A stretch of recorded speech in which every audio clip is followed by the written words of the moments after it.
espírito, porque deles é o reino dos céus. Bem-aventurados os que choram, porque eles serão consolados. Bem-aventurados os mansos, porque eles herdarão a terra. Bem-aventurados os que têm fome e sede de justiça, porque eles serão fartos. Bem-aventurados os misericordiosos, porque eles alcançarão misericórdia. Bem-aventurados os limpos de coração, porque eles verão a Deus. Bem-aventurados os pacificadores, porque eles serão chamados filhos de Deus. Bem-aventurados os que sofrem perseguição por causa da justiça, porque deles é o reino dos céus. Bem-aventurados sois vós, quando vos injuriarem e perseguirem, e mentindo disserem todo o mal contra vós, por minha causa. Exultai e alegrai-vos, porque é grande o vosso galardão nos céus. Porque assim perseguiram os profetas que foram antes de vós. Vós sois o sal da terra, e se o sal for insípido, para nada mais presta, senão para se lançar fora e ser pisado pelos homens. Vós sois a luz do mundo. Não se pode esconder uma cidade edificada sobre um monte, nem se acende a candeia e se coloca debaixo do alqueire, mas no velador, e dá luz a todos que estão na casa. Assim resplandeça a vossa luz diante dos homens, para que vejam as vossas boas obras e glorifiquem a vosso Pai que está nos céus.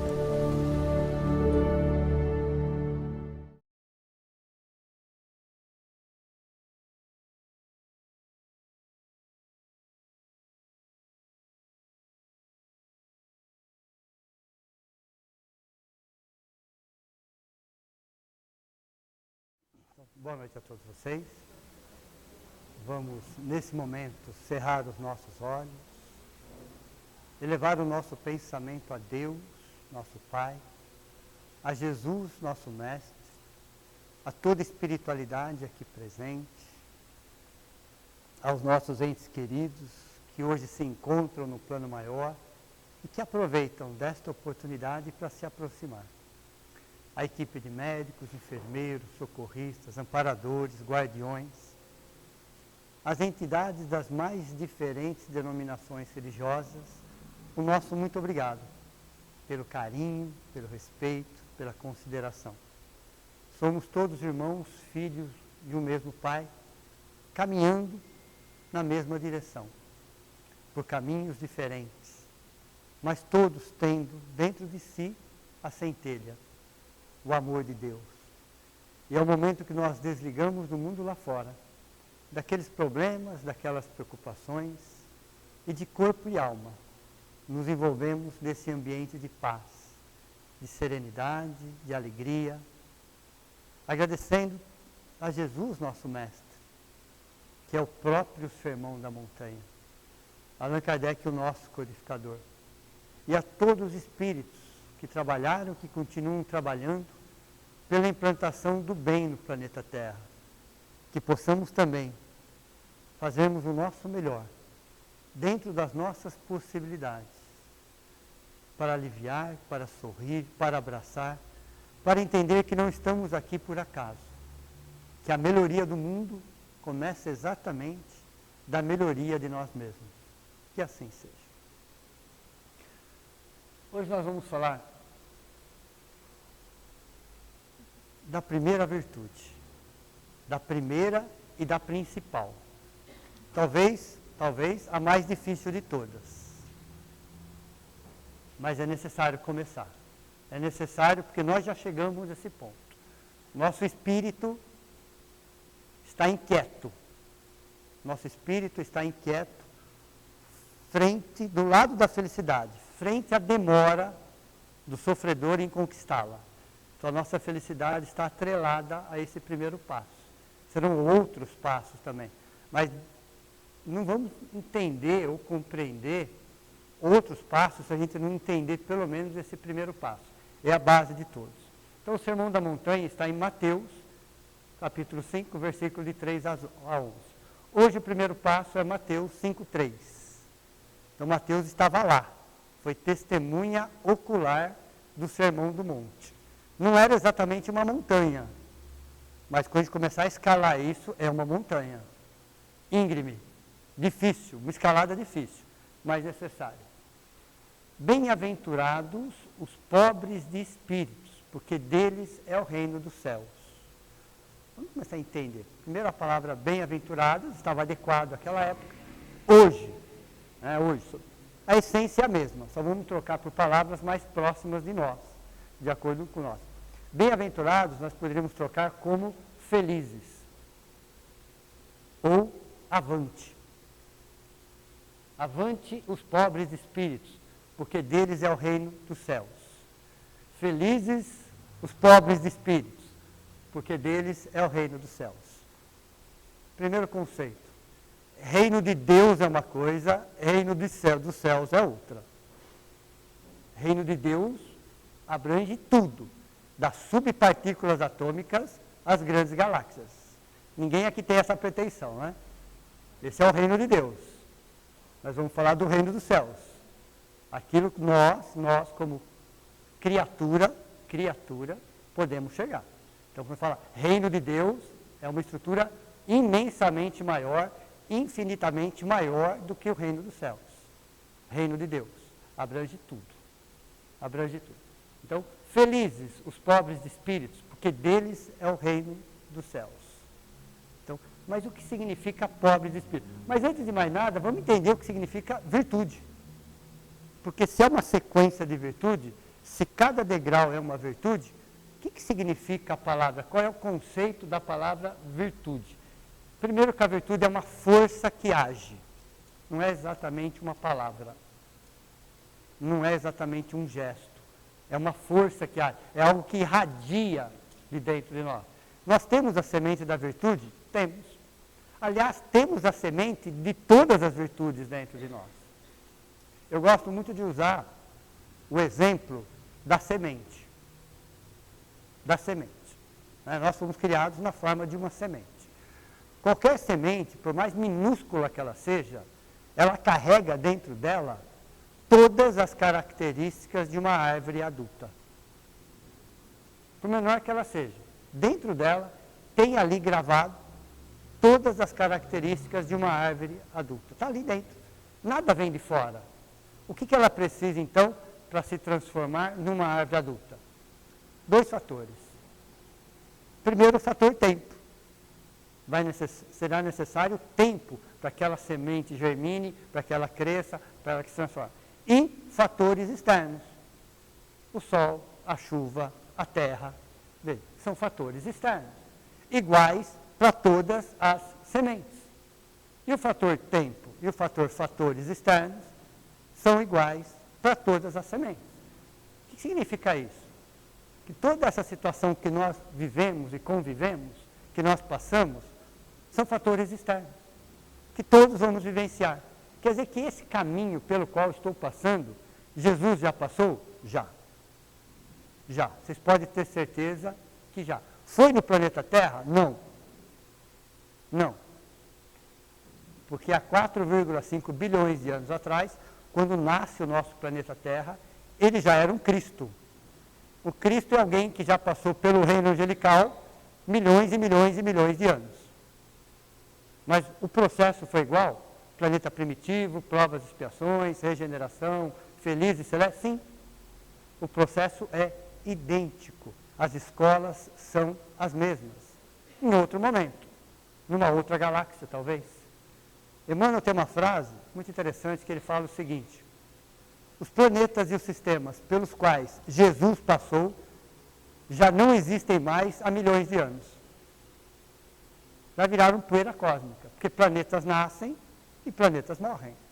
O nosso planeta, por exemplo, está na metade da sua vida, 4,5 bilhões de anos.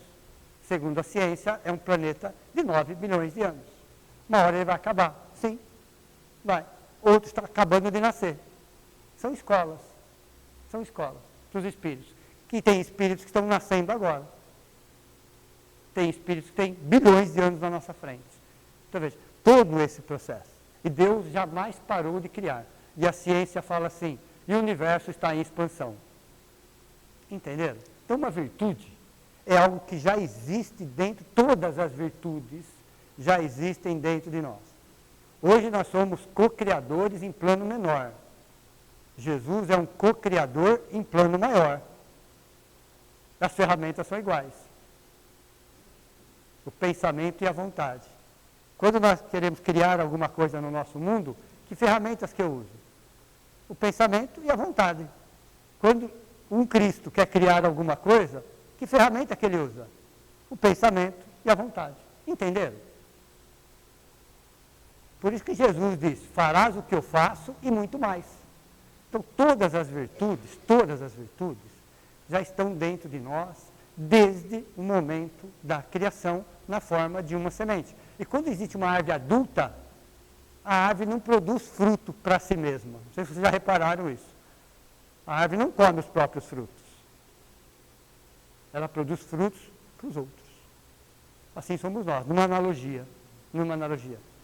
Ela oferece sombra, ela oferece abrigo, às vezes ela oferece flores, frutos. Assim somos nós, que fomos criados na forma de uma semente, para que a gente possa chegar na condição de uma árvore adulta, para que a gente possa oferecer abrigo, sombra, flores e frutos. Entenderam essa analogia? Isso chama-se determinismo divino. O que é um determinismo divino? É a evolução.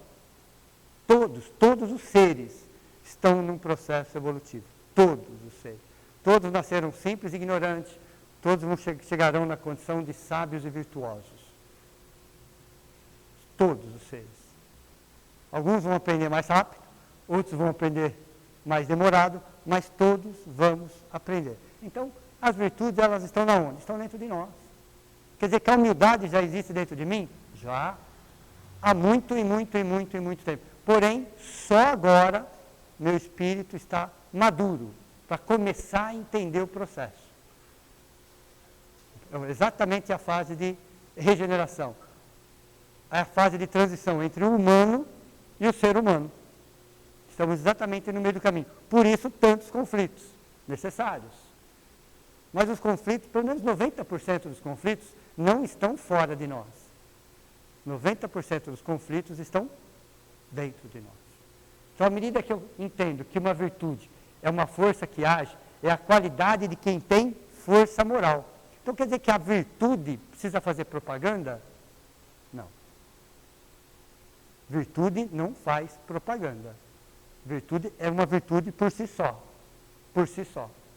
As pessoas simplesmente fazem, é uma força moral. É algo inconsciente, é algo natural. É algo que foi trabalhado por séculos e séculos e séculos e séculos. Chega uma hora que se torna inconsciente e natural. Mas todas as virtudes existem em nós, todas.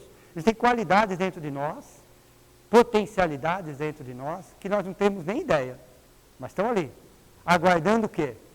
O momento propício. Aguardando só um momento propício. Tem coisas nos aguardando para daqui 1000 anos? Tem. Para daqui 5.000 anos? Tem. Para daqui 10.000 anos? Tem também. Por que não vem agora? Não teríamos condições nenhuma. Absolutamente. Não teríamos condições nenhuma. Então a virtude é uma qualidade. Nesse caso, a principal virtude de todas, a base de todas, aliás, nenhuma outra virtude se sustenta sem a primeira. Que a primeira tem também um alicerce. Então nós vamos falar de humildade hoje. Essa é a primeira virtude. Todo espírito no degrau de cima, ou em vários degraus acima, tem essa característica. Todos. A característica da humildade. Mas o que significa humildade? Primeiro, a palavra vem de humus, vem de terra, vem de chão. Humildade vem de humus, terra, chão, pés no chão. As pessoas que têm os pés no chão. O que é ter o pé no chão? É saber exatamente quais são as suas potencialidades, quais são as suas dificuldades, quais são as suas fraquezas. Qual é aquilo que realmente faz muito bem feito? É aquela pessoa que tem exatamente uma noção de si mesmo. Uma noção de si mesmo. Anda com a linha do horizonte, nem de cabeça baixa, nem de nariz empinado, é uma pessoa que está sempre olhando na linha do horizonte. Porque cabeça baixa não é virtude. E humildade não tem nada a ver com fatos exteriores, com a marca da roupa que a pessoa está usando, com o carro que ela tem, com o investimento, não tem nada a ver com isso. Não tem nada a ver, é uma questão espiritual, é uma questão consciencial, não tem nada de fatores externos aí. Não é porque uma pessoa se veste de chinelo, vamos dizer assim, de chinelo, qualquer coisa, que é uma pessoa humilde. Não, não façam essa analogia, ok? Até porque todos nós usamos chinelo, né? Então, não porque a pessoa está toda hora de chinelo, em qualquer momento, em qualquer situação, que ela é uma pessoa humilde. Não atrele uma situação exterior à virtude. A virtude é uma condição interior, é uma força que irradia. Tanto que o verdadeiro humilde desconhece que é humilde. Interessante isso, né? É interessante isso. Porque o verdadeiro humilde não se acha humilde, não se reconhece humilde. Como o verdadeiro missionário não reconhece que é um missionário. E por que será? Porque a visão dele é tão dilatada que ele consegue enxergar além do que seus olhos podem mostrar. Então a virtude, no caso da humildade, é quem tem os pés no chão. Humilde é a pessoa que possui lucidez da sua natureza mais básica. Ela é um ser humano. Por exemplo, planeta Terra. Milhões de espécies de seres vivos. Milhões. Nós só somos, entre milhões, talvez a mais inteligente, talvez, nem sempre. Nós temos o quê no planeta Terra? Nós somos o ápice da evolução material, animal, biológica do planeta Terra. No planeta Terra. A natureza tem em nós o seu melhor projeto, biológico, fisiológico. Mas somos um entre milhões de espécies. Tem milhões de espécies. Quanto tipo de plantas existem? De flores, de animais, de micro-organismos. Quantos tem? Nós só somos um. Entre milhões, só somos um. É para eu me sentir pequeno? Não. É para eu me sentir mais um. Filho de Deus, tanto quanto. Aí vem Emmanuel com a seguinte frase, que dói. Aliás, Emmanuel tem algumas frases que dói. E uma delas fala o seguinte: Deus ama um verme e um anjo com a mesma intensidade. Dói, né? Não dói. Deus ama um verme e um anjo com a mesma intensidade. Mas dá a cada um segundo o seu momento evolutivo, segundo a sua necessidade, claro. Mas o amor de Deus é igual. É igual. Veja, se a gente pegar 4,5 bilhões de anos, dividir por 12 e colocarmos os meses do ano, janeiro, fevereiro, março, abril, em que momento que nós vamos chegar no planeta Terra? Nos últimos minutos do dia 31 de dezembro. Olha tudo o que aconteceu antes de nós. Aliás, nem precisava de nós, né? Se a gente fechar a conta mesmo, nem precisava. Nós chegamos nos últimos minutos do dia 31 de dezembro. Veja como tudo se encadeia. Tudo na natureza tem entrelaçamento. Questão 540 do Livro dos Espíritos, no rodapé. E o arcanjo começou pelo átomo. Está lá, no rodapé da questão 540 do Livro dos Espíritos. Veja, isso faz com que Deus cresce aos nossos olhos. Mas também faz quanto o nosso orgulho nos diminui. Então, dentro dessa pequenez dentro do universo, dentro de milhões de espécies, eu sou só mais uma.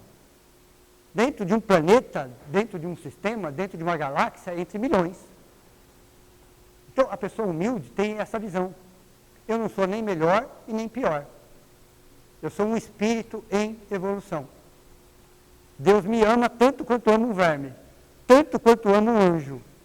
E dá a cada um de acordo com o seu momento, de acordo com a sua necessidade. Isso amplia os nossos horizontes.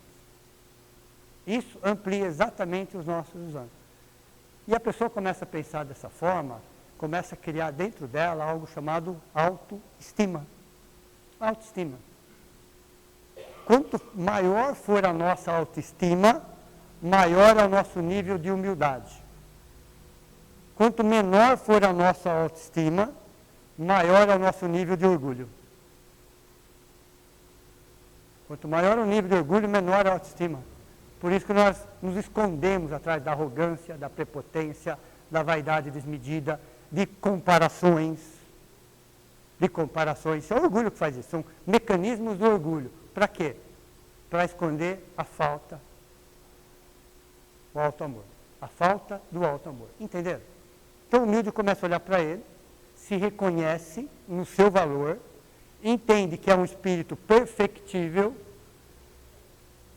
para de justificar, para de terceirizar, começa a assumir responsabilidade, aprende a perdoar. Difícil, né? É muito difícil isso. Mas é necessário, porque o nosso espírito já chegou nesse momento. Essas consciências semi-despertas já chegaram nesse ponto. Então veja, humilde é a pessoa que possui lucidez de si, reconhece as suas falhas, sabe das suas limitações, mas também conhece as suas potencialidades e o seu valor. É um olhar para dentro. Quanto mais dentro, mais fora. Quanto mais fora, menos dentro. E é assim que funciona. Quanto mais eu conviver comigo mesmo, melhor eu vou conviver fora de mim. Quanto mais eu querer conviver fora de mim, pior vai ser a relação comigo mesmo. É assim que funciona. Então, o humilde é aquele que faz um mergulho para si mesmo. É um mergulho. Ele sabe que dentro do contexto, ele é pequenininho. Ele é pequenininho dentro do contexto, mas ele não é menos importante. Dentro ele tem a sua importância, mas ele reconhece a grandeza de um todo. Ele reconhece a grandeza de um todo. Ele passa a olhar os outros seres com respeito, com consideração. Até com uma certa adoração, porque são filhos do mesmo Pai, caminhando na mesma direção. Tudo começa pela humildade. Então, se nós temos a ideia de crescer como seres humanos, porque somos humanos, num processo para seres humanos. Se eu quero chegar na condição de seres humanos, eu tenho que entender que a humildade é a base. Se ela é a base, o que é o alicerce? Ela é uma base, mas embaixo de qualquer base tem um alicerce, que não aparece. Você pode até ver a base de uma casa, mas você não enxerga o alicerce de uma casa, porque ele está escondido. O alicerce da humildade chama-se gratidão. Gratidão do terceiro nível. Vamos recordar então. O que é a gratidão do terceiro nível?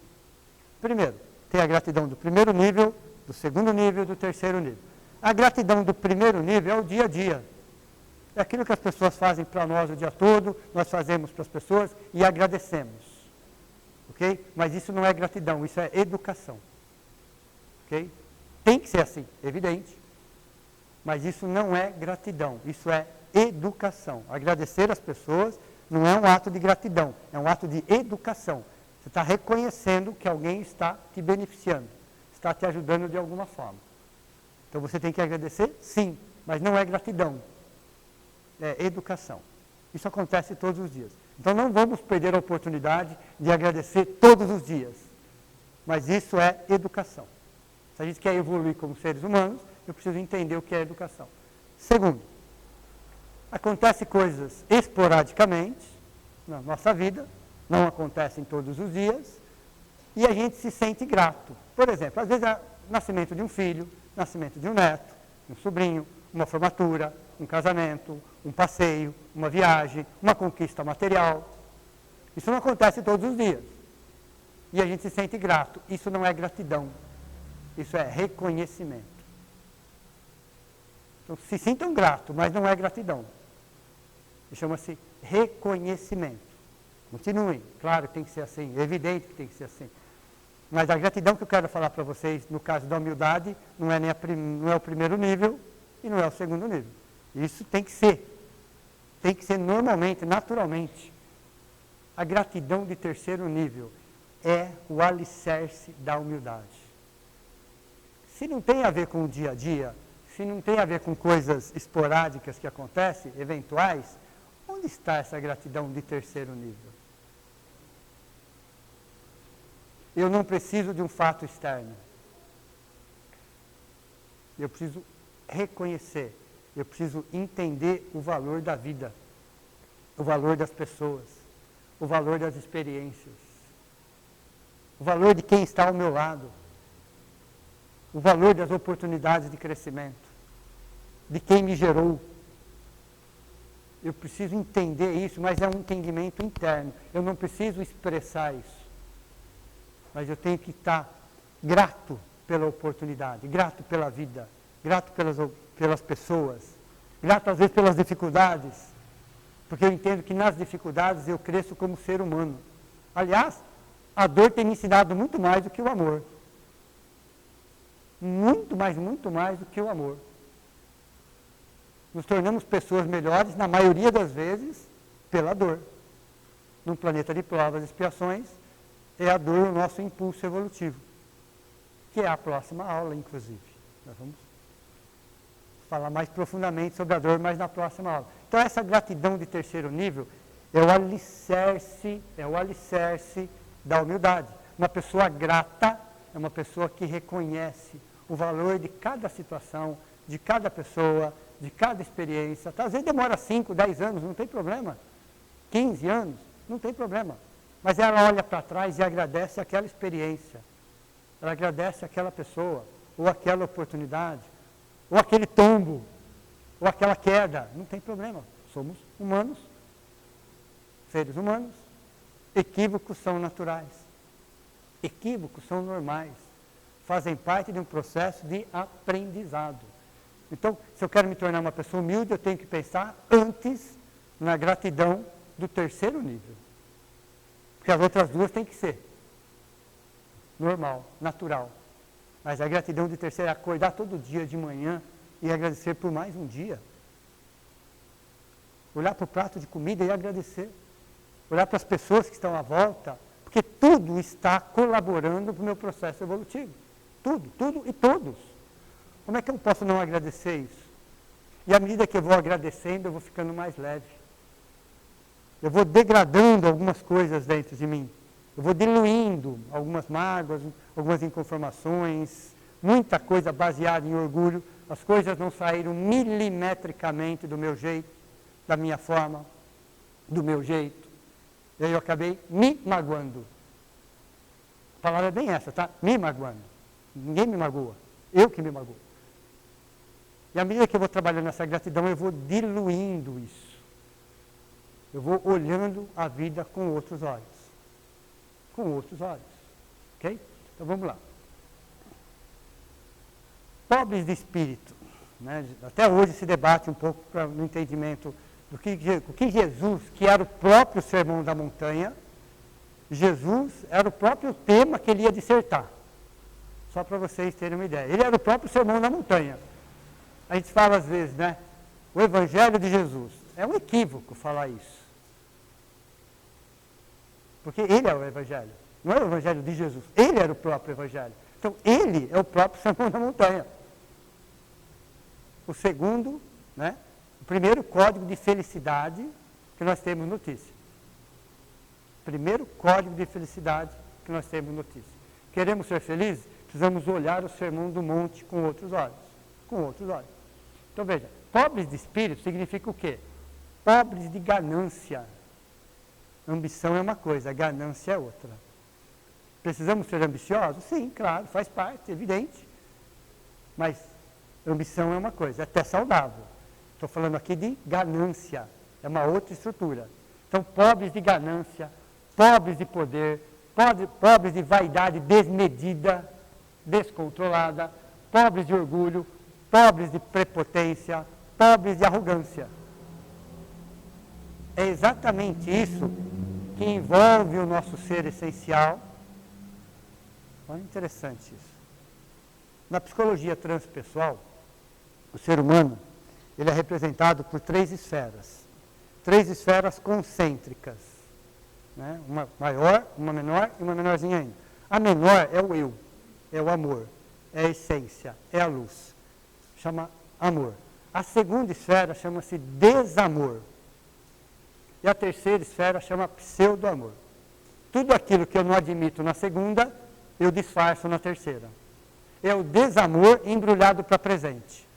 Então, o pseudo-amor é o desamor embrulhado para presente. Ele é bonito por fora, mas está o quê? Escondendo o quê? Está embrulhando o quê? Está disfarçando o quê? O desamor. Então, essa ganância, essa prepotência, essa arrogância, está na onde? Está no desamor.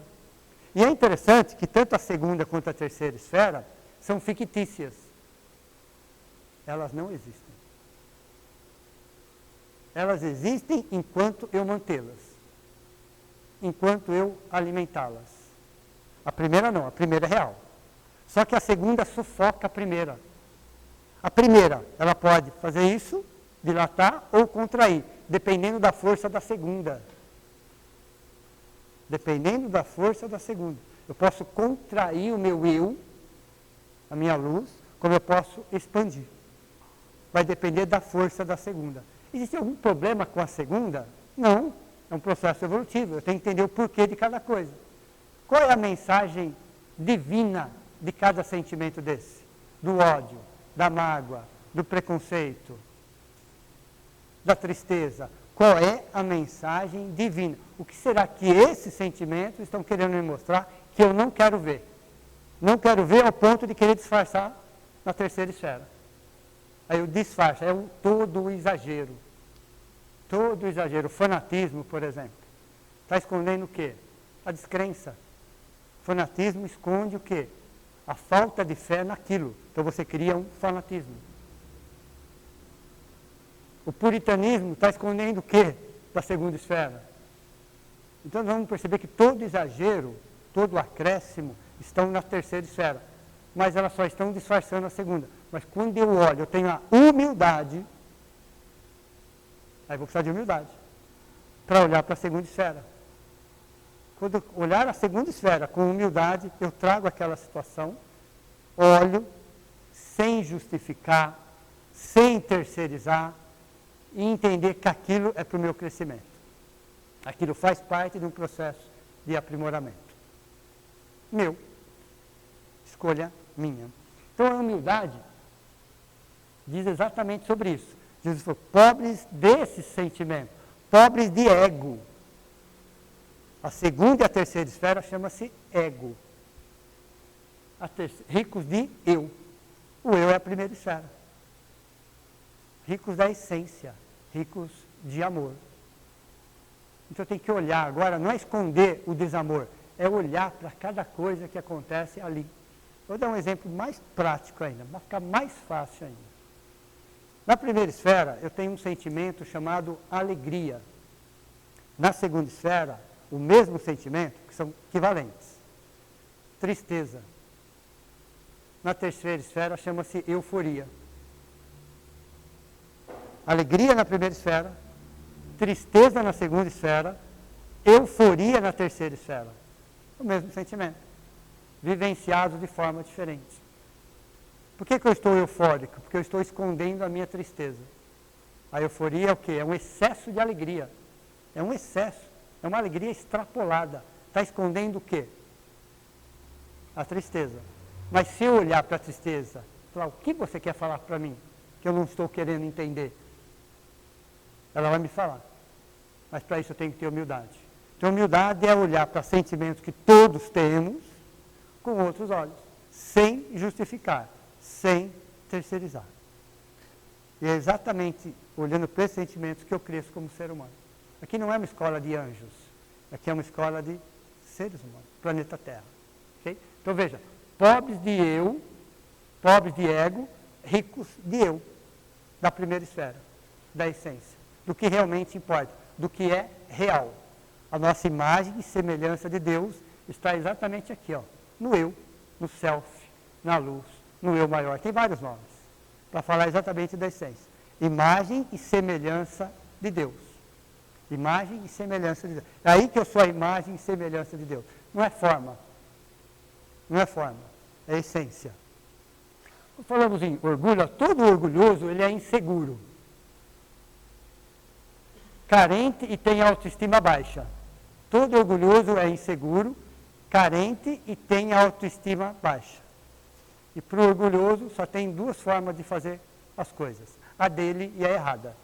Veja. Só tem duas formas. A dele e a errada. Sempre ele tem alguma coisa para falar do coisa. Porque é inseguro, porque é carente, porque tem a baixa estima. Tem baixa estima. Ok? Não gosta de si mesmo. Não confia em si mesmo. Necessita impor-se. Aliás, espiritualidade superior, quem já está no degrau de cima, temos muitos degraus acima de nós. Vamos falar daquele que está no degrau, um degrau acima de nós. Só um, fica mais fácil. Okay? Jamais, em momento algum, eles vão impor alguma coisa. Essa imposição não vem da espiritualidade superior. Não vem. Eles aconselham, eles conversam, mas impor uma situação, jamais. Então, toda a imposição vem da onde? Tem aquela frase, né? Vocês escutaram aquela frase, né? Meu mentor mandou. Troque de mentor. O próprio nome mentor já é um nome complicado, né? A própria palavra já é complicada. Imagine mandando, então.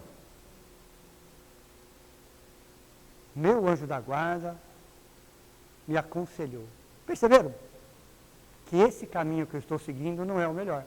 Veja. Ele não impôs, ele conversou. Aliás, ele conversa conosco todos os dias sobre isso.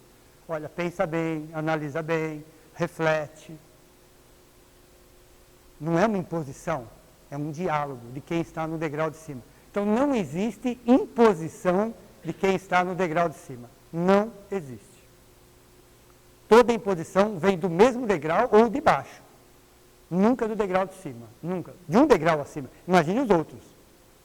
Imagine os outros. Quem já está num degrau acima de nós, já não impõe nada. Imagine quem está nos outros, para cima disso, então. Então, quem impõe, somos nós. Quem está no mesmo degrau, ou quem está no degrau de baixo. Às vezes, intelectualmente falando, mais evoluído. Intelectualmente. Moralmente, mais atrasado. Entenderam? Então, veja, necessita impor-se. Sofrem, essa vai cair na prova, tá? Sofrem de vício de prestígio, delírios de grandeza. Então, espíritos orgulhosos sofrem de vício de prestígio, querem sempre estar em destaque, sempre. Precisam estar sempre em destaque. Sofrem de vício de prestígio, de delírios de grandeza. Olha, interessante isso. Por que dessa necessidade da grandeza, dessa comparação? Interessante isso. Isso gera em nós uma falsa sensação de superioridade. Essa falsa sensação de superioridade. Isso é o quê? Delírio de grandeza. Quando as pessoas se comparam com outras pessoas, quando as pessoas diminuem outras pessoas, humilham outras pessoas, o que é isso? Delírios de grandeza. Delírio, literalmente falando. É um problema psicológico, é um problema de autoestima. Sofrem de vício e querem sempre estar em destaque. Onde estiverem, como estiverem, do jeito que estiverem, querem estar sempre em destaque. Sempre querendo ser diferentes. Então, sofrem de vício de prestígio e delírios de grandeza. Então, essa é a característica de todo orgulhoso. Todo orgulhoso sofre disso. Em maior intensidade ou menor intensidade, mas todo orgulhoso sofre disso. Ainda bem que nós não temos esse problema. Eu só tenho orgulho da minha humildade. Ok? É isso? Então veja, todos nós temos esse problema. Todos nós. Um planeta de provas e expiações, todos nós temos essa situação. Para ser trabalhado. E o mundo, como uma grande escola, vai quebrando as nossas ilusões. Já repararam isso ou não? Quantas ilusões foram quebradas pelo mundo? Mas foram ilusões que nós criamos.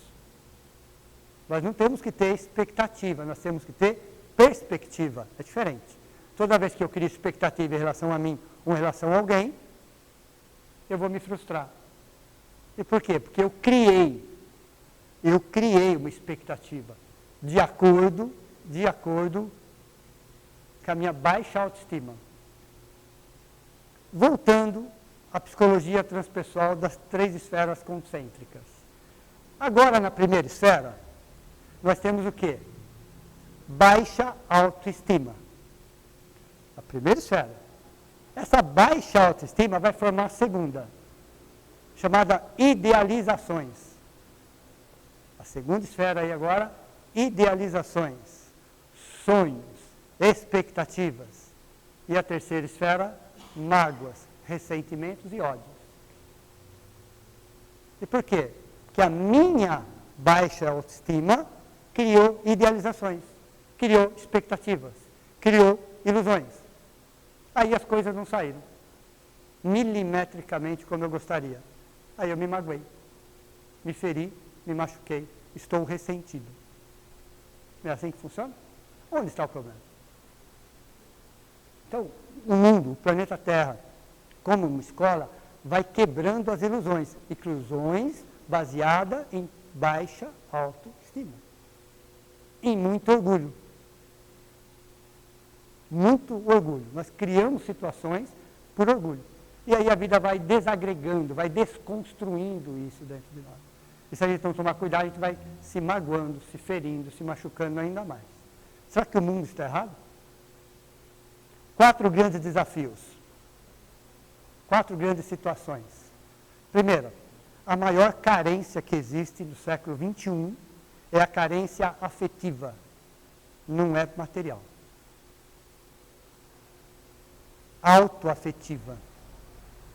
A pior droga que existe é a mentira, a auto-mentira. O maior desafio é o perdão, é o auto-perdão. Veja, olha que interessante. Tudo tem que ser trabalhado dentro de nós. E a pior dor é a ilusão, a auto-ilusão. Entendeu? Então nós reencarnamos com esses 4 grandes desafios. Eles são externos? Não. São internos. Mas quanto maior for a intensidade do meu orgulho, pior isso vai ficando. Até que a vida vai me desagregando, vai me desconstruindo. Para quê? Para que a minha essência possa sobressair. Vai quebrando isso. Para que eu possa entender o porquê e o para quê. Se Deus é a bondade infinita, é a justiça infinita, onde está a injustiça? No mundo há injustiças, não há injustiçados. No mundo há injustiças, não há injustiçados. Como que eu vou entender isso? Se eu estou reencarnado no planeta de provas e expiações, tudo tem a ver com a minha evolução, tudo tem a ver com o meu crescimento, a menos que eu seja um missionário. Disfarcem, pelo menos, ok? A menos que eu seja um missionário. Talvez não seja o caso. Mas que tudo que acontece tem uma razão e tem um porquê.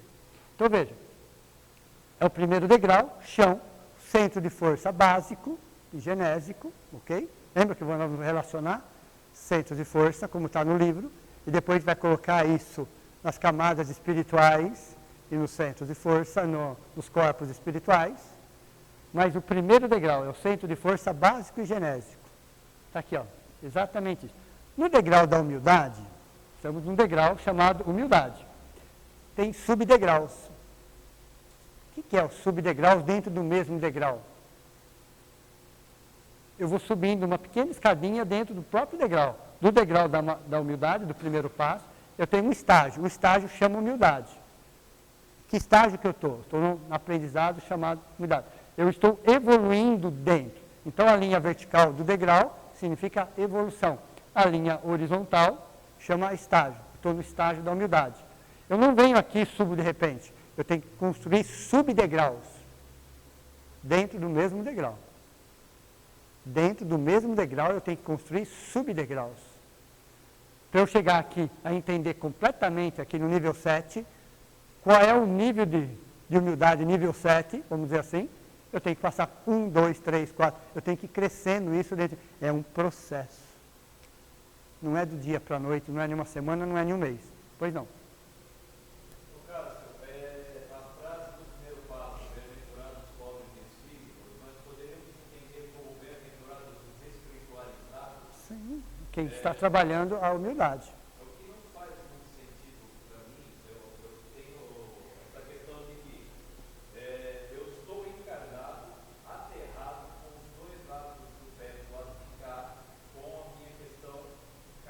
sim.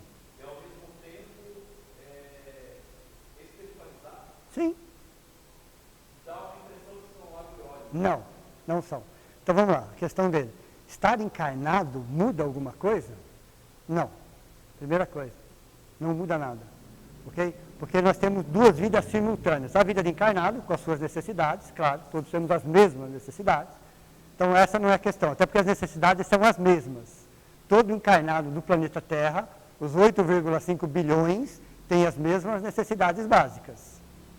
Estão encarnados. Ok? Fome, frio, sede, todas as necessidades fisiológicas. Ok? Toda a questão da sociedade, do trabalho, da educação, todos temos basicamente as mesmas necessidades. Todos estamos no mesmo nível? Não. Não. Evidente que não. Mas crescer como espírito estando encarnado. Exatamente isso. É justamente a vida material que vai ampliar os nossos horizontes para entender a vida espiritual. Somos muito mais do que o corpo. Para atender às necessidades físicas, sociais, mas ao mesmo tempo as questões espirituais, morais. Qual é o conceito de ética que eu passei para vocês?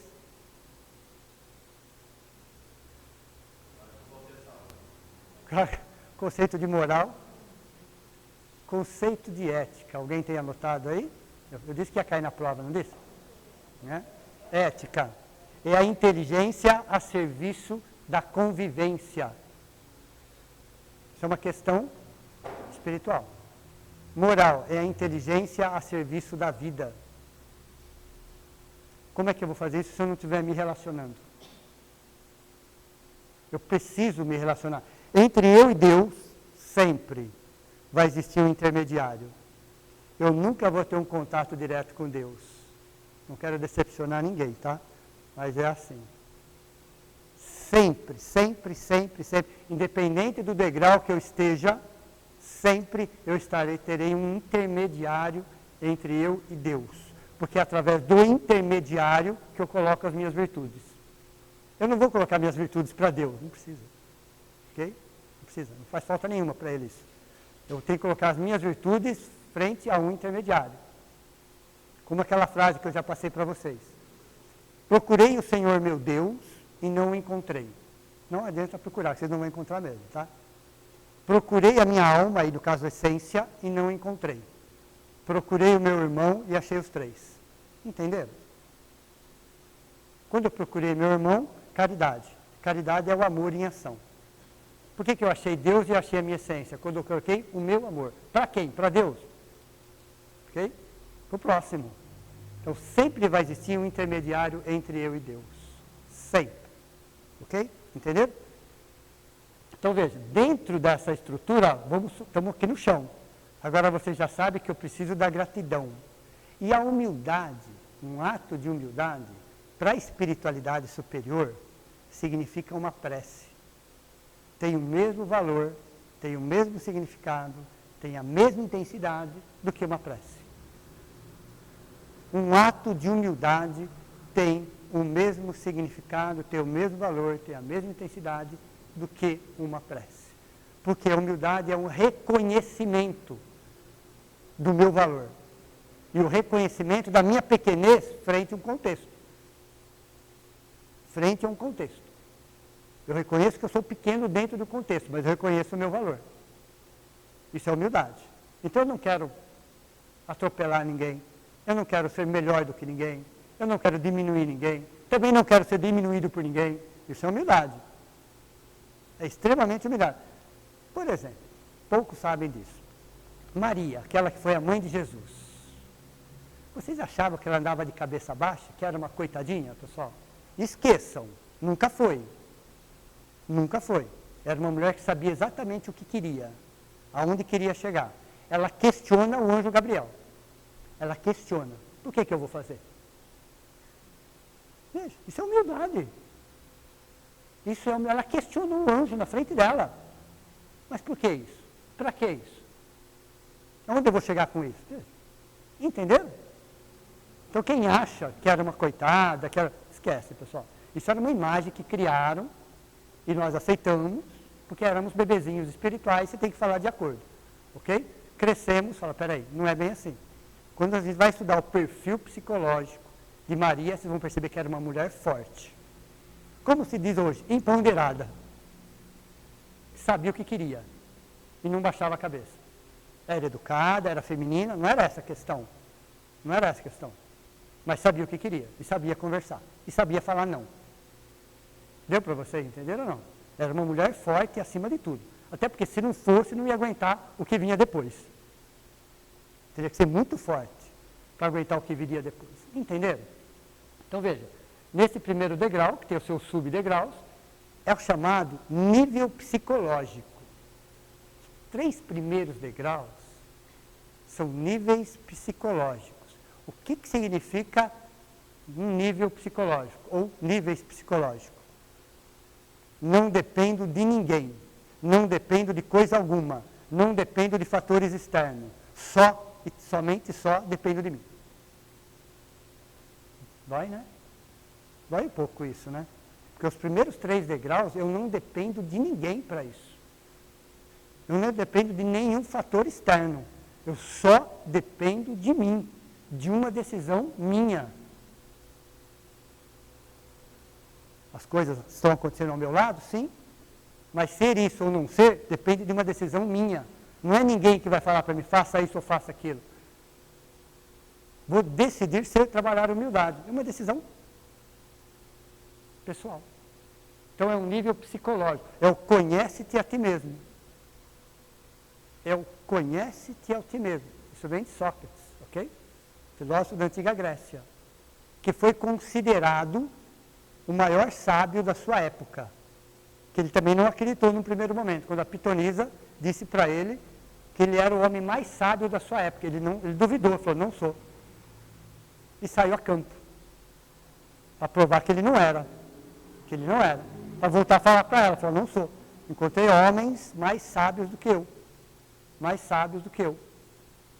E foi conversar com os sábios da época. E volta para ela e fala, realmente você tinha razão, eu sou o homem mais sábio da minha época. Porque o único que reconhece a sua ignorância sou eu. Entenderam? O único que reconhecia a própria ignorância era ele. Os outros não. Qualquer assunto eles falavam. Qualquer assunto eles falavam.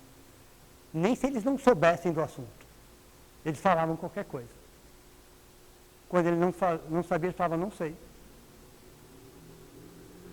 Isso é o quê? Humildade. Então ele se tornou o homem mais sábio da sua época, não é pelo conhecimento que ele tinha muito, claro.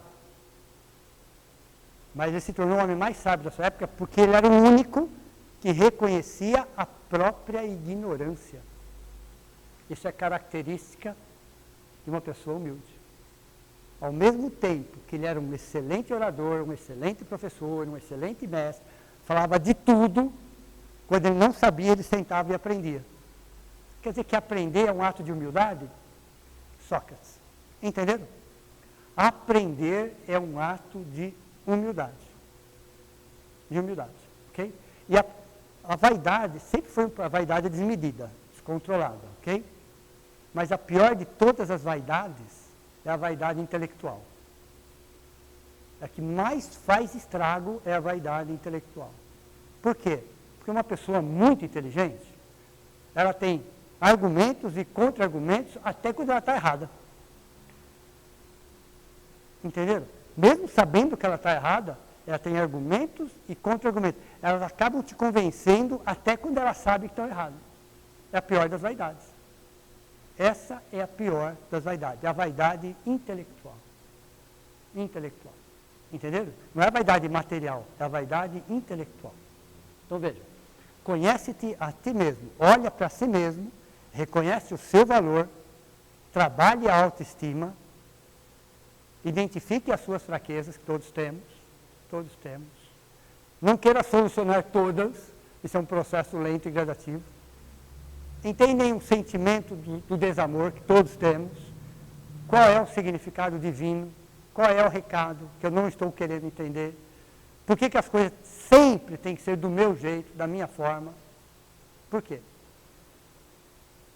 Aliás, na condição de encarnados, 8,5 bilhões, mais ou menos. Quantos caminhos existem para se chegar a Deus?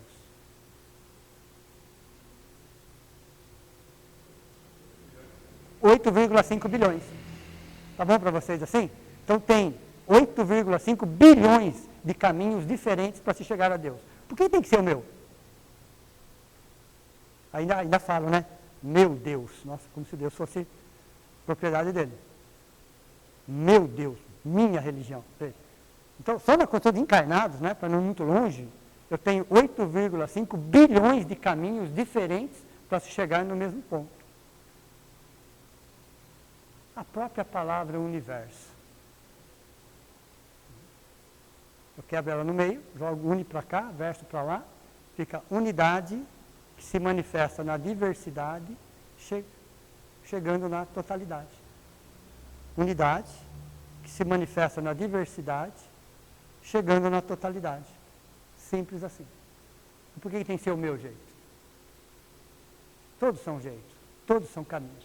Então veja, sem humildade nenhuma outra virtude se mantém. Nenhuma, porque ela depende do primeiro, assim como a humildade depende da gratidão, do terceiro nível, agora você já sabe o que é, as outras virtudes vão depender da humildade. Quer dizer que eu vou ter que ser 100% humilde para o segundo degrau? Não. Mas eu tenho que entender o que significa. Se eu quiser entender o segundo degrau, eu tenho que entender. Eu não diria nem praticar, mas entender o primeiro degrau. Porque todas as virtudes, elas se desenvolvem concomitantemente. Estou trabalhando uma, já estou trabalhando a terceira, a quarta, a quinta, a sexta, a segunda. Estou trabalhando. Mas as outras têm que olhar para baixo, entender que aquela é a base. Se eu não entender a primeira, eu vou enroscar na segunda, na terceira e na quarta. Aliás, as outras só vão se desenvolver se eu tiver pelo menos o conceito dentro de mim da primeira. Veja, só os humildes evoluem de forma integral. O universo se abre para os humildes, se fecham para os orgulhosos. Porque ele já é orgulhoso, ele já sabe tudo. Ele já é autossuficiente.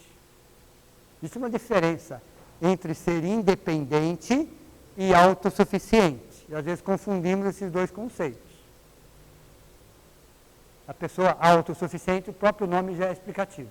Não depende de ninguém, não depende de nada, se resolve, se basta por si só. Um grande equívoco. É uma pessoa autossuficiente. Ela fala, eu sou independente. Não é. Você é autossuficiente, isso é uma doença. Isso é um transtorno. Isso é um problema de baixa autoestima. Você se escondeu, você se blindou, mas você não é independente. Você é autossuficiente. Independente não. Independente você dá colo e pede colo. Deu para vocês ver a diferença ou não? Tem momentos que você dá o colo, tem momentos que você pede o colo. Natural, somos seres humanos. Isso é uma pessoa independente. Uma pessoa autossuficiente jamais vai pedir. Jamais. Quer resolver o problema de todo mundo. De todo mundo. Aliás, é muito mais fácil resolver o problema dos outros do que o nosso. É muito mais fácil fazer a caridade fora do que a caridade dentro. Dentro de mim. Dentro de mim. Ok? Então veja, só os humildes evoluem de forma integral. Por quê? Eles se colocam na condição de eternos aprendizes. Os humildes se colocam sempre na mesma condição de eternos aprendizes. Eles sempre têm essa noção, essa consciência que sabem pouco. Às vezes eles sabem muito, mas dentro do que eles enxergam, eles sabem pouco. Então eles estão sempre se colocando na condição de eternos aprendizes. E todo aquele que se coloca na condição de aprendiz encontra o professor. Sempre, sempre. É só a gente querer aprender alguma coisa, sempre tem alguém que vai nos ajudar. Sempre, sempre. Mas porque você se colocou na posição de querer aprender aquilo. Sempre tem alguém nos ajudando. Mas a partir do momento que você fala, não, eu já sei tudo, o mundo se fecha, o universo se fecha. Você já sabe tudo. Entenderam? Então vejam. A vaidade intelectual, aqui ó, o reino do céu, uma paz interior. O reino dos céus é uma paz de espírito. Os humildes, eles já sentem isso, essa paz interior. Primeiro, por quê? Porque eles não precisam provar nada para ninguém. Toda vez que eu tiver que provar alguma coisa para alguém, existe um problema dentro de mim. Toda vez que eu sou mais inteligente, que eu sou mais isso, sou mais aquilo, sou mais aquele outro, mais competente, toda vez que eu tiver que provar alguma coisa para alguém, é porque existe um problema dentro de mim. Sempre, ok? Porque quando você é bom em alguma coisa, você não precisa falar. Você não precisa competir. Você simplesmente faz. Naturalmente você faz. Sem querer diminuir, menosprezar. Você simplesmente faz, ok? Então veja, é um estado de espírito o reino dos céus. Então não importa se você está encarnado ou está desencarnado. Você está em paz consigo mesmo. E quando você erra, quando você cai, quando você se acaba se equivocando, você levanta e continua. Vai e pede perdão. Aliás, o que é mais fácil? O que é menos difícil? É pedir perdão ou é perdoar?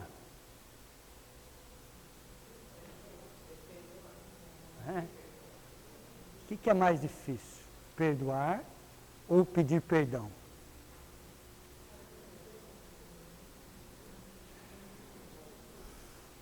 Primeiro que os dois são difíceis, né? Começa por aí, né? Aí eu pego a palavrinha perdoar, corto no meio, jogo o P para lá, doar para cá. Fica bonito de fazer assim, né? Só vai perdoar quem tiver alguma coisa para doar. Se não tiver nada para doar, você não vai perdoar nunca.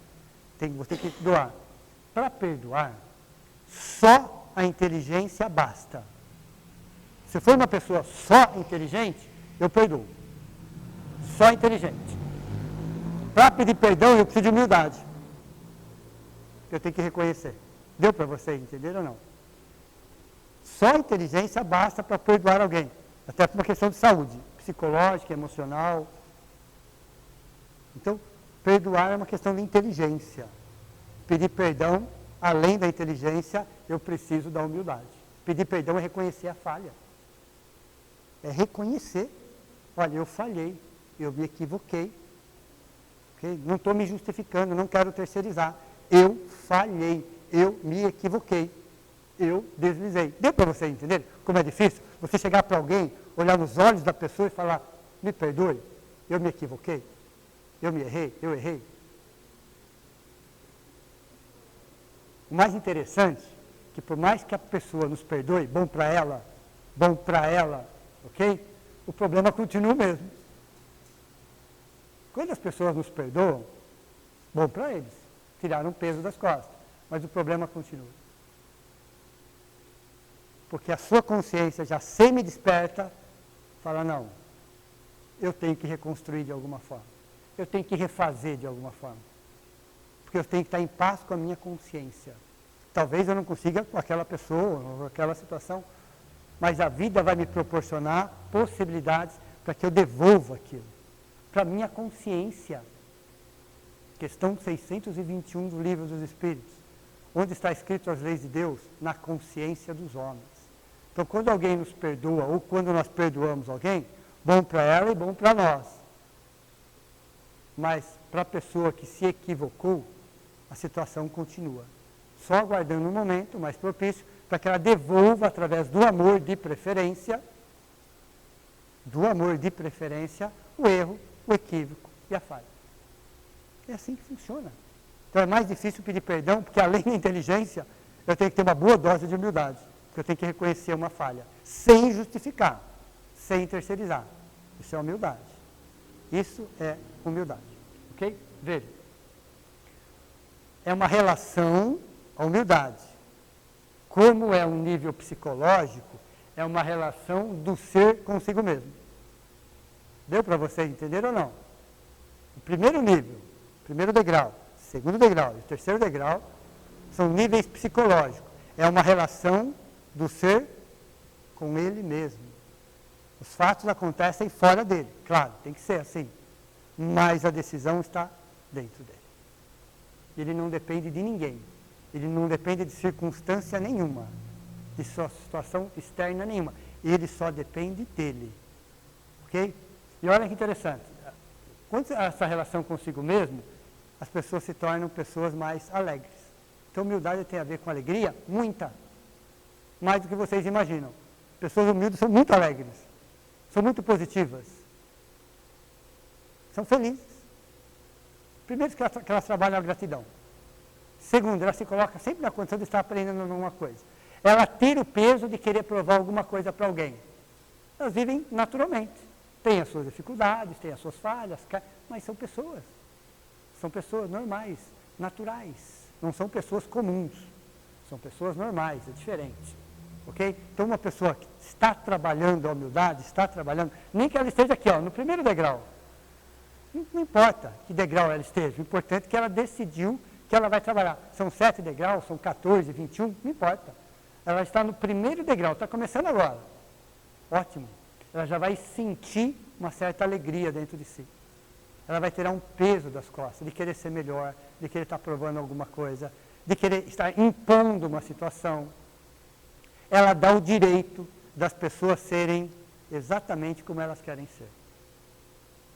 Você dá o direito para a pessoa ser exatamente como ela ser, de querer ir embora, inclusive, de querer ficar. Deu para você entender? Porque é uma relação com você. Então são pessoas mais alegres. E a alegria, o que é? É um lubrificante da alma. A alegria é um lubrificante de todas as engrenagens dentro de nós. Imagine vocês um lubrificante. Deixa tudo mais silencioso, tudo mais tranquilo, tudo mais harmonioso, tudo mais sincronizado. Então a alegria é o lubrificante da alma. Imagine vocês um monte de engrenagem trabalhando junto, aí você joga um lubrificante. Você tira o barulho e você deixa tudo em sincronia. E o desgaste é quase zero. Veja, é alegria. Em compensação, o pessimismo, o negativismo, a maledicência faz exatamente o contrário. É o inverso. Então a alegria produz o quê? Endorfina. A alegria produz endorfina. E outros hormônios. Então a humildade nos traz alegria? Sim. Muita alegria. No meio de uma tempestade, sim, você vai sofrer, você vai ter aquele dia ruim, aquela semana ruim, aquele mês ruim, mas você está bem com você. É uma situação que aconteceu, como acontece com todos. Então você não se sente vítima. Você sabe que isso acontece com todos. Todos passam pelas mesmas problemáticas. Os 8,5 bilhões de habitantes têm as mesmas necessidades e a maioria passa pelos mesmos problemas. Estamos num planeta de provas e expiações. Então elas sabem que a dificuldade faz parte de um processo de crescimento. Então elas escolhem ser felizes. É uma escolha. É uma escolha ser feliz. Veja. Essa gratidão, né? Essa gratidão, né? Só para fechar a aula de hoje, é uma coisa que nós, até então, nós não tínhamos pensado muito. Mas esses espíritos superiores, né? Quando nós temos a oportunidade de conhecê-los, né? De conversar um pouquinho com eles, ou de ler coisas que eles deixaram escritos, a gente percebe ali a gratidão que eles têm. Independente, tá, de religião, independente de qualquer coisa, de filosofia, de ciência, você, independe de qualquer fato externo, vocês percebem que eles são gratos. Eles são gratos. Sabe? Não é que eles ficam falando muito obrigado, não é isso. O olhar deles, a forma de expressão deles. Então, essa gratidão, que até então para nós era algo meio desconhecido, hoje para, então eu posso agradecer, eu devo agradecer. Porque através da gratidão, eu amplio. Eu ampliando, eu me coloco na minha posição, não na posição do outro. E quando eu não me coloco na posição de ninguém, é só na minha posição. E aí, às vezes, a gente pensa da seguinte forma. Mas quando eu olho no macro, eu me sinto muito pequeno. Somos mesmo. Aí eu dou razão. Mas onde Deus me colocou, eu sou a pessoa mais importante do universo. Deus confia 100% em mim, onde Ele me colocou. Eu sou o plano A de Deus. Não tem ninguém no universo melhor do que eu para fazer o que eu estou fazendo agora. Entenderam? Deus nos coloca exatamente onde nós precisamos estar. Nós temos nosso livre-arbítrio? Temos, claro, mas dentro de um contexto onde nós precisamos estar. E Ele confia 100% em nós, conhecendo as nossas dificuldades, as nossas limitações, os nossos 1000 erros. Sim, não tem problema nenhum. Caiu 1000 vezes, levanta 1001. faz parte. Se Deus confia plenamente em nós, na nossa potencialidade, quem somos nós para não confiar em nós? Veja, olha o problema de autoestima. Nós não confiamos. Então o orgulhoso não confia em si mesmo. O orgulhoso ele é carente. Então não é um problema externo, não, é um problema interno. Então a humildade nos coloca exatamente na condição de filhos de Deus, não é servos de Deus, ok? Essa fase já passou. Era bonitinho tudo, mas já passou. Ok? Porque o servo é um empregado. Faz esperando uma troca. Faz esperando uma recompensa. Isso é um servo, isso é um colaborador. Somos filhos de Deus, ok? O contexto é outro. Nós temos que nos colocar na condição de filhos de Deus. E temos que tirar Deus, Jesus, no caso, do altar. Difícil, né? Difícil, né? É tão mais fácil ajoelhar debaixo e ficar pedindo, né? Horas a fio, né? Que tal caminhar junto com ele? Caminhar junto com ele. Sim?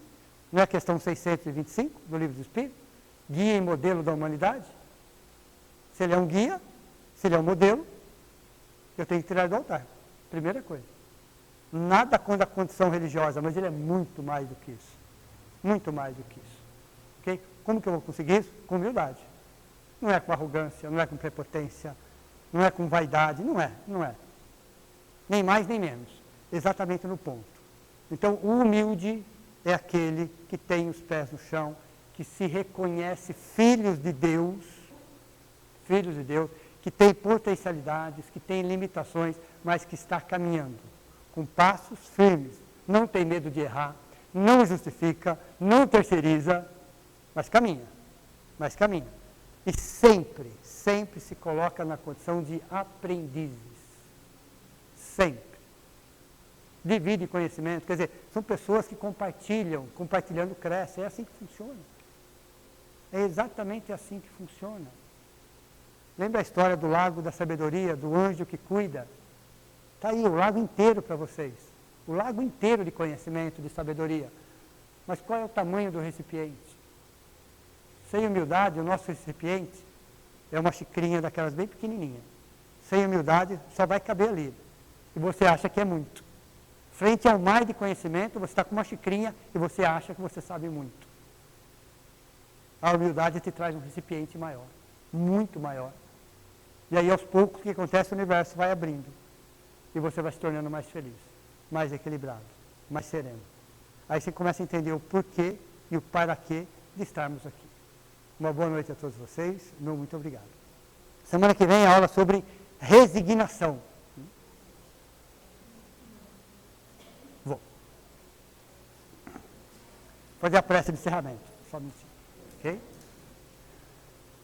Então vamos lá. Então vamos, nesse momento, agradecer a esse tratamento espiritual.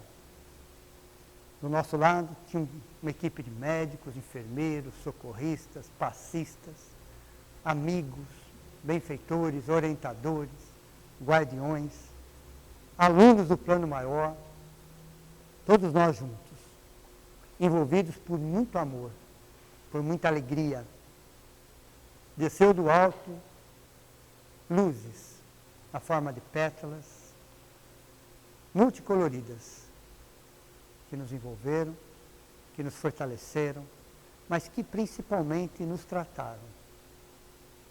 Que possamos pensar, refletir, analisar o nosso valor, que não é pouco. Deus confia em nós, Deus acredita em nós. Que possamos fazer sempre um pouco mais, um pouco melhor, dentro das nossas possibilidades. Mas o nosso principal compromisso é conosco mesmo. Com a nossa proposta nessa reencarnação, de sermos felizes, de sermos alegres, de sermos pessoas positivas, mas que precisaríamos aprender algumas lições. Algumas viriam pela dor, outras viriam pelo amor, mas que possamos entender sempre que em momento algum estamos desamparados e que sempre estamos envolvidos por um amor muito maior, que nos fortalece, que nos ensina, a sermos felizes, filhos de um Pai que nos ama intensamente, de um irmão maior chamado Jesus, de amigos espirituais que estão conosco nessa jornada, daqueles que reencarnaram conosco, daqueles que nos trouxeram lições, às vezes lições duras, mas que nos trouxeram lições, que possamos agradecer até esse presente momento, tudo aquilo que recebemos, porque recebemos muito mais do que aquilo que doamos, porque é assim o amor de Deus, que nos abraça, que nos acolhe e que nos dá a certeza que não estamos aqui por acaso. Que assim seja. Uma boa noite a todos vocês. Até semana que vem.